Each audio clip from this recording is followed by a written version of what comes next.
মনে আদুল গায়ে উঠছে ব্যথার শঙ্খচিল। কারো পায়ে নতুন জুতা, কারো পায়ে সোনার মল, কারো মনে নগ্ন পায়ে বইছে ব্যথার ঝড় বাদল।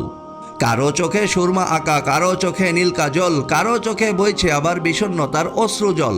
কারো হাতে সোনার কাকন, মেহেদি পাতার রং মাখা, কারো আবার দুহাত দিয়ে অশ্রু ভেজা চোখ ঢাকা। কারো ঘরে কোরমা পোলাও গোস্ত রাধার পড়ছে ধুম, কারো ঘরের পাতিল চুলায় শান্তিতে যায় বিড়াল ঘুম। কারো মনে ঈদের খুশি, বক্ষ ভরা স্বর্গসুখ, কারো ব্যথার ঘোর কাঁপনে উঠছে কেঁপে মর্তলোক। কারো মাথায় বেনুদ বেনি, খোপায় গোজা বাবলা ফুল, ঝড় বাতাসে উড়ছে কারো তেল পানিহীন আওলা চুল। কারো থালায় এতই খাবার ছোট্ট পেটে লয় না আর, কারো আবার শূন্য থালা ক্ষুধার জ্বালা সয় না আর। কতক শিশু ঈদগাহে যায় বাবার কাঁধে ঘোড়সওয়ার, পথের ধারের এতিম শিশুর চক্ষে জলের ভয় জোয়ার।